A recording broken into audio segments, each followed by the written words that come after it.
Tracy, you said you were trying to create exponential giving, and so it sounds to me something like some viral movement, or I'm wondering how you generate giving that goes exponentially wider. It sounds something like with your giving circles and how they're replicating. Or, yeah. Mm-hmm. Can we take several questions and comments? Please continue. Do you need pen and paper?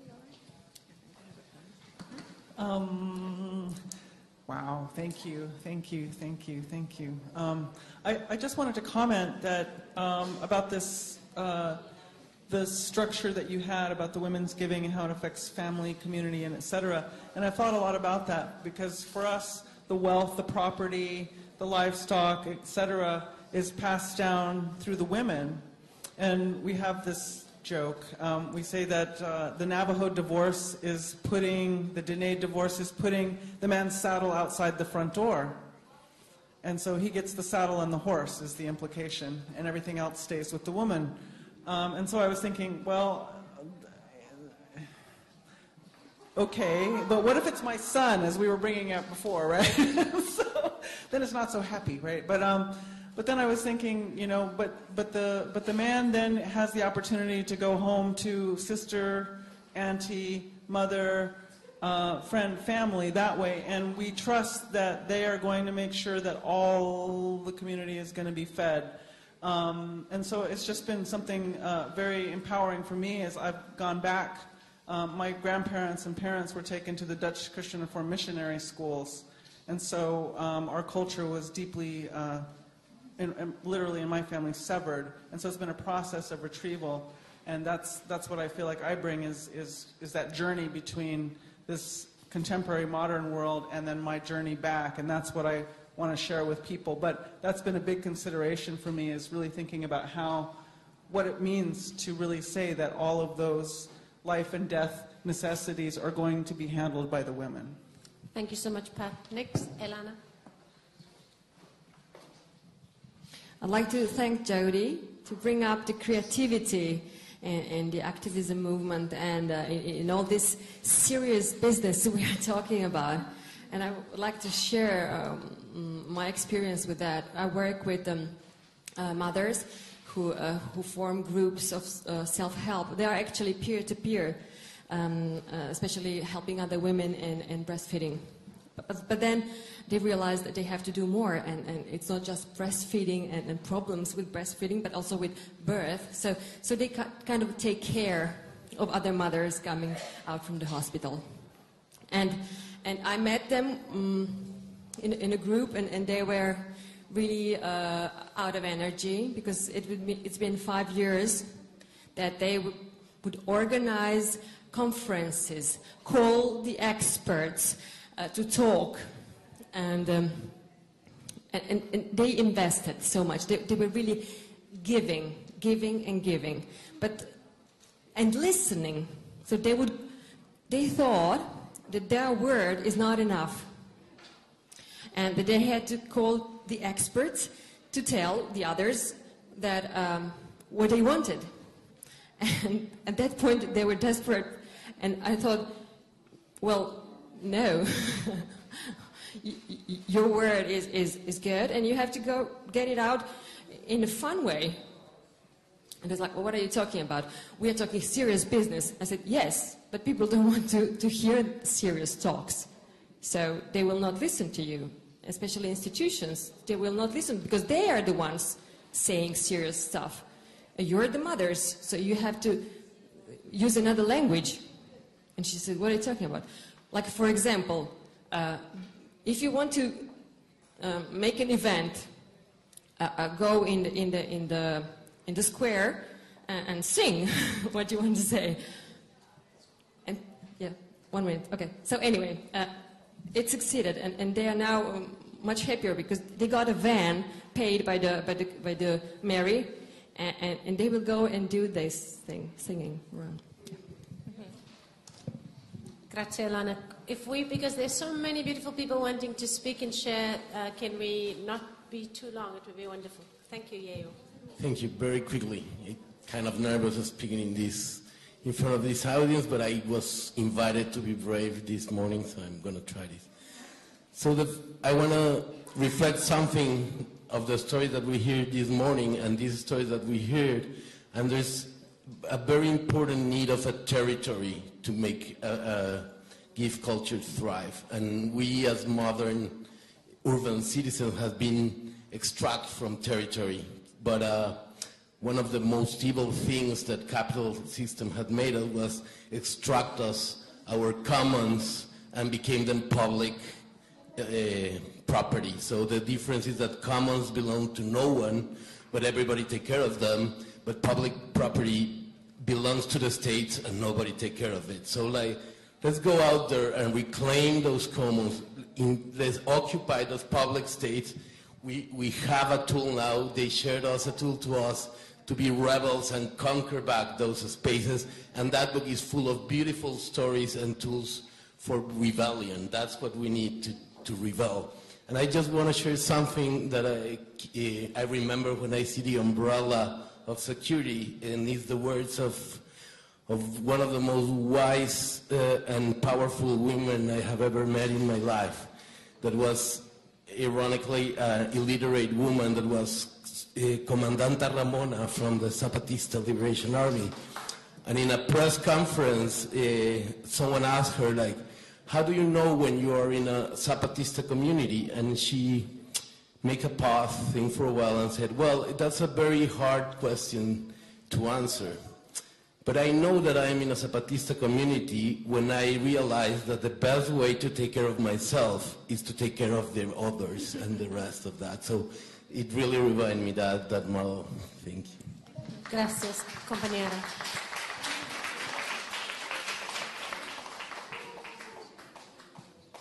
Faccio una domanda abbastanza concisa per quanto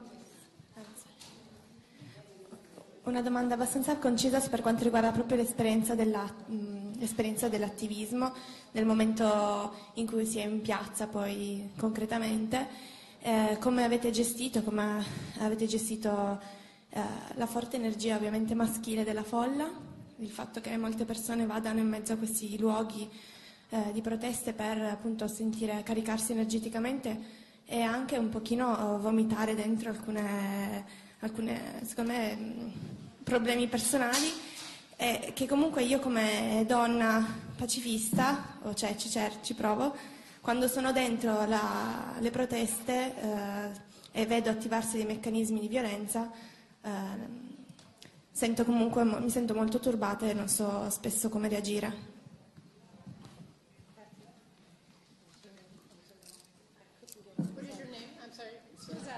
Sorella, Leone, bambina. What is your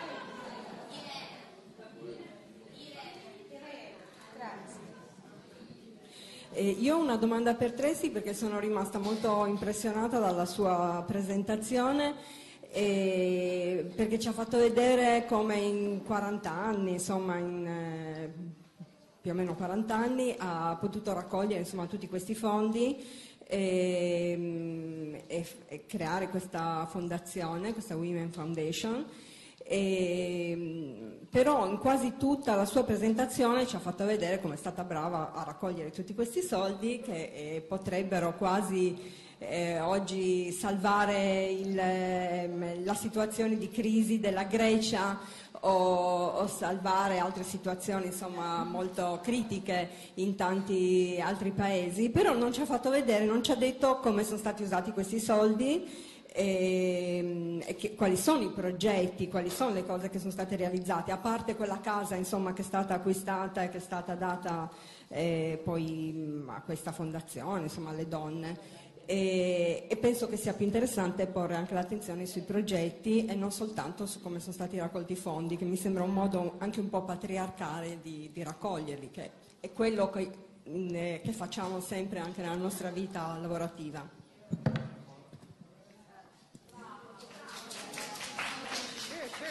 Grazie. Is it 1, 2, 3 more people who want to make contributions and then do we close, or you want to continue indefinitely? Close. Sorella, what is your name? Simonetta. Okay, after Anin, we're closing the comments and questions, unless you're dying to say. Jody, I thought it was so interesting what you said about, my name's Robin, what you said about Occupy and people wanting to give money and that not being the right solution. I think there's a lot of interesting thinking going on right now about international development and aid and our propensity to want to kind of throw money at the problem and how that's not always the right solution. And you talked about the kind of creativity and imagination that arises in these spaces that are gift-based and not necessarily money-based. I just would love to hear you talk a bit more as somebody who moves large amounts of money around about how to be kind of skillful around those questions of like when money is the answer or something else is the answer.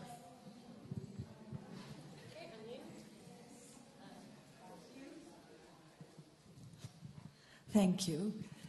I've got a question for Tracy, and it's following a little bit the question of Simonetta. I come from Holland, and I know you advised Mama Cash in Amsterdam. And I would like to understand what is specific you're advising in our country. You understand? So it's a specific project I would like to have more information about. Thank you. Okay. I want you to respond. Do you want me to start? I'm happy to. So this was asked of Tracy, but I wanted to talk about the storytelling and how that affects in the exponential question. And so I'm part of Tracy and I are both part of a donor community. And many of the members of the community gave all their money away, most of their money away, or half of their money away. And then we started to publish the stories of the giving of the money away. And to get to that place of freedom and not be about money giving anymore, but to be in relation, not as a funder. And billionaires read the story, a few billionaires, and they were so moved by the act of giving all your money away or half of your money away that they took the story and they pledged to give half their money away. And then they called on all the billionaires to give half their money away. Now, it's a good question about the how, but I also want to go back to you have to start somewhere. And as we know, if you start, you kind of, it's a beautiful rabbit hole. And part of getting it moving towards gifting is to get people with money to start giving it away and freeing themselves instead of hoarding. And so just in the exponential, it's, hundreds of billions of dollars now that are committed to be given away, which means they have to start thinking of themselves not inside the bubble, but that they live in a bigger world. So that's the exponential story. The severed retrieval piece too, I think that was the part about giving, because where we give from, can we give from connection or separation? Slow down. And I just want to say, at the end of my husband's life, I had the experience of unconditional love that I had with my children for the first time, because I was giving from that place of not separation anymore, that it had come full circle. And because he was in a space he could no longer give anything back, including a smile, I felt like for the first time in my life, besides with my children, I felt unconditional love. And that place of, I would have given anything in that moment, like whatever he needed. So I think we're all working our way back from separation to connection, and giving is a beautiful way to help that happen.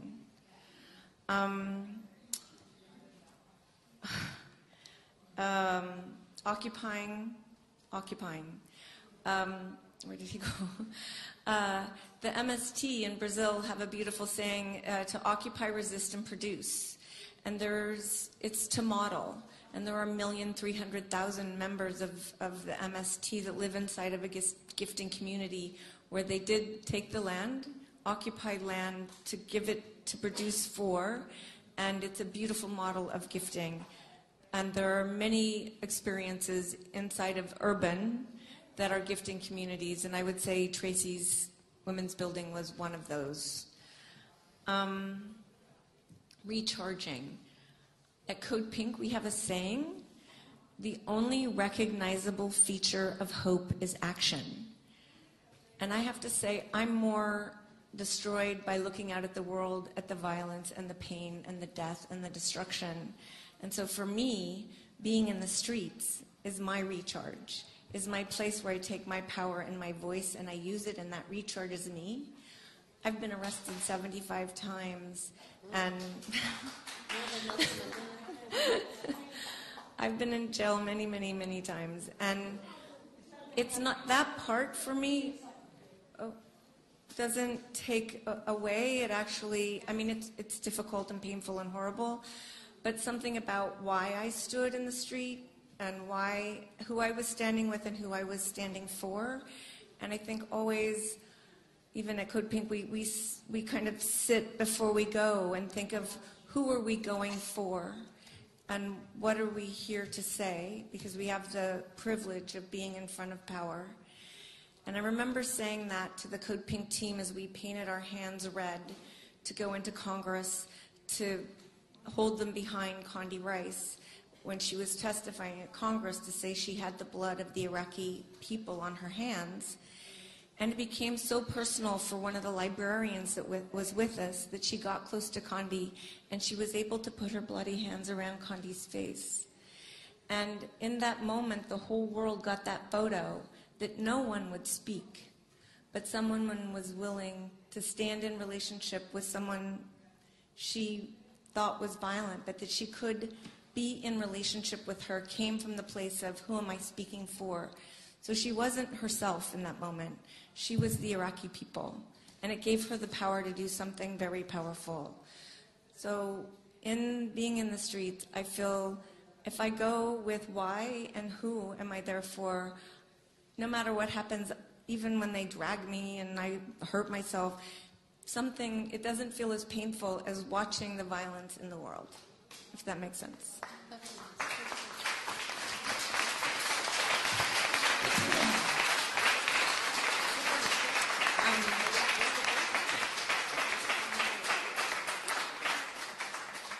And then just what are we giving to part as a donor, I just want to speak to.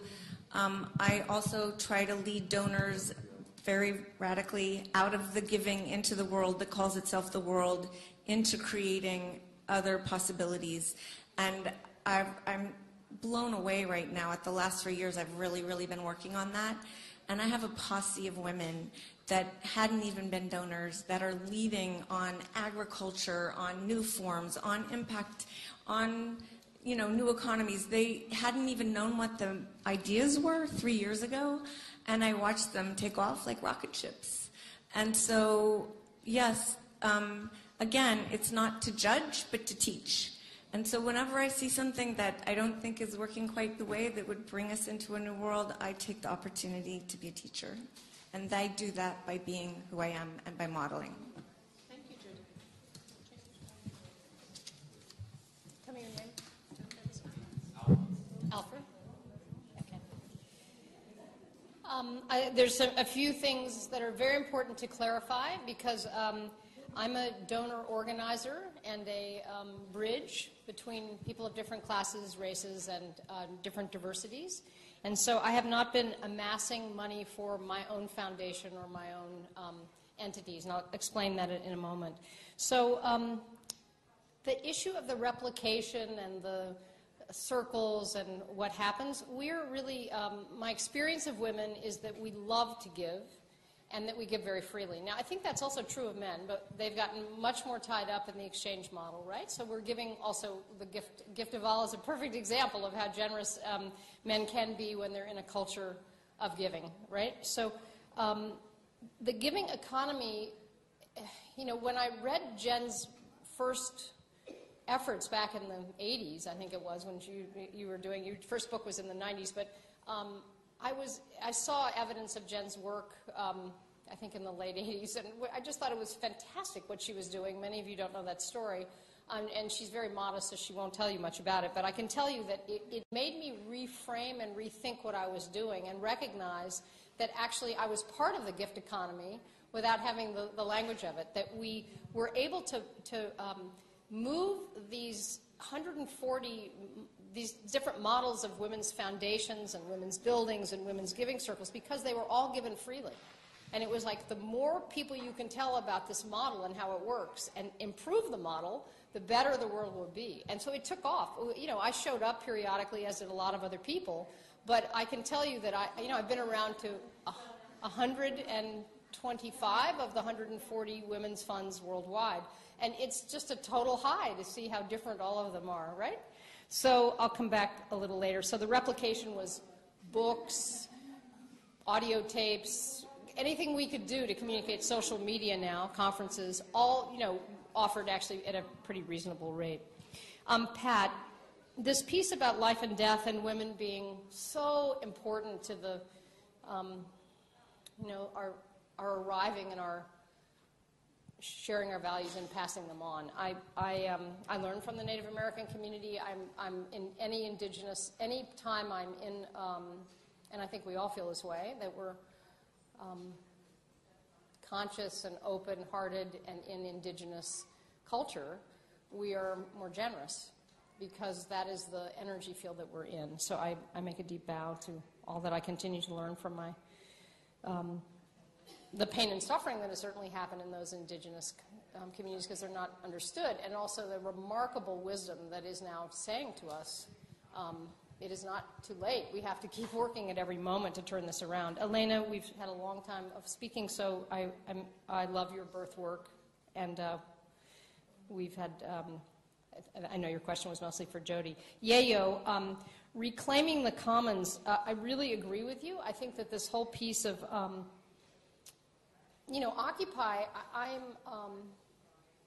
if there were an organization called Act Up Philanthropy, I would be the president or at least a co-chair with someone, because I feel that giving is not working at the level that I want it to, and that we have to have radical action. That actually the system of philanthropy in the United States is a very oppressive system and not at all creative, and there's supplication, there's all kinds of terrible things about it. So I would say that reclaiming the commons and Occupy, I love the Occupy movement. I feel like it's the first time that really the true language of economic justice has come back around in the middle of capitalism, which is all about fear, right? It's so crazy. Capitalism feeds on fear.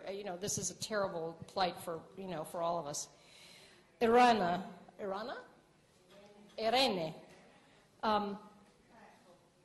First of all, I really want to honor the differences between us all on the spectrum of introverted to extroverted. Do we have that language in Italian? No?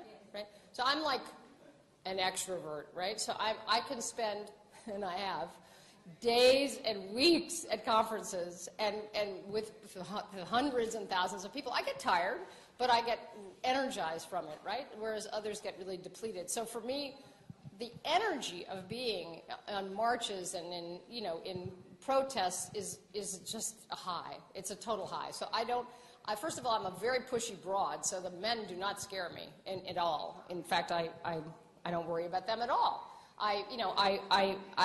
Because I have been, I don't want to pretend I haven't been at the effect of violence. I certainly have. But I'm, first of all, I'm a lesbian. I'm just not going to worry about not being able to speak up because my survival has depended on it. And then finally, I know we're running out of time. Simonette, the examples, I will say to you that I'm sorry that if I appeared to be patriarchal in my, in my presentation or whatever got triggered for you, but I hear you, and I want you to know that if you actually look at www.WFNET, which is the Women's Funds, you'll see samples of the kinds of grants that have been made. They're all community-based. Many of the women's funds are not like Mama Cash, as radical and as interesting at all. Ms. Foundation's great. There are a lot that are good. But if you look at www.wfnet.org or the Women's Funding Network, you will see examples of the kinds of grants. They're community-based, which means donors and activists and community leaders identifying problems in their communities and then solving them together. And that includes artists and musicians and storytellers and singers and others. We think the arts are an incredibly important part of the movement, and as we've seen here. So in the pipeline, my first protests were really nuclear power, South Africa, and the women's movement. And, I continue to believe that it's part of being an activist. I was a donor and then an activist and then a donor organizer. So all of those things are very active in me. Annie, your question, Robin, I appreciated your question to Jody. Annie, the Mama Cash piece. Where are you? I don't know where you're sitting. Okay, great. So I've worked in maybe 30 countries now, and mostly I'm invited, as I was here, to share my experience, strength, and hope. So Marianne Sachs and all the women of Mama Cash, we met in the early 80s. We were just getting the women's funds modeled, and we wanted their model because they were so out of the box. I love them. So they came to our first global conference, which had 8 women's foundations at it. It was, you know, they're now 140. It was really quite something.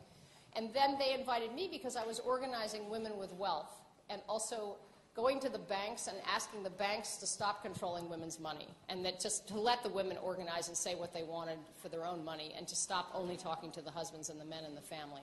So I've been on that agenda for many, many years, and I bark at the banks. That's one of my favorite things to do, is just to have a fit with them, and I continue to. And you know, and it brings them actually more business, ultimately, if they change, hire more women and change how they are. So what I've been doing, what I've done in maybe 4 or 5 trips to Mama Cash or to, you know, the women in many other countries, is speak about the model of supporting women with wealth to actually be more generous and to speak up about their woe is me and their wow is us, you know, how they need to actually be able to heal. But that also, you know, when I say it, I want to just, I'm sorry to take this extra minute on this, if that's all right. When I say that giving and being in the gift economy is an antidote, an alchemy, what is that when you have homeopathy, right? Homeopathy, right? For neglect, abuse. You know, many people become very narcissistic if they are neglected or abused. They have to. You know, they have self-care relies on them becoming self-centered, right? So when you learn to give, or you are part of the gift economy, you are. What is narcissism? It's the absence of empathy. It's the absence of empathy because you're so into yourself that you cannot think, feel, or respond to or see the other. So what giving does, which is the great gift of it, is that it actually gets you out of yourself into a place of empathy and compassion for the other. This is the healing of the world. This is the healing of the world. You know, we have too many narcissists. And so it's like, for me, I'm on this agenda because it's not only because it's worked for me.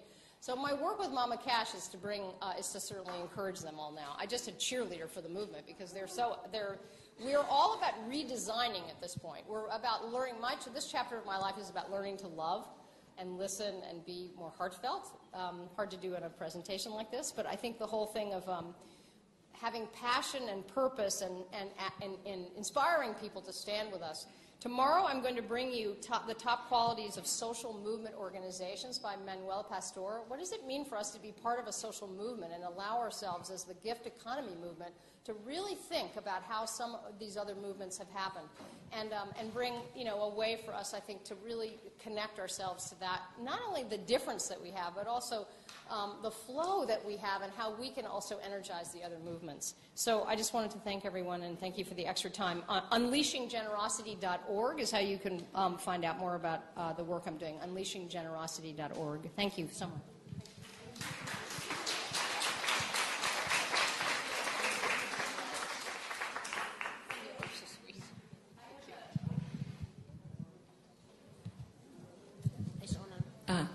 I have a friend that I got to visit in Rome because you invited me, Jen, and we met through the gifting process. He gifted to me and to Code Pink, and I want to share his art and T-shirt. She just wants to strip. Yours is not green.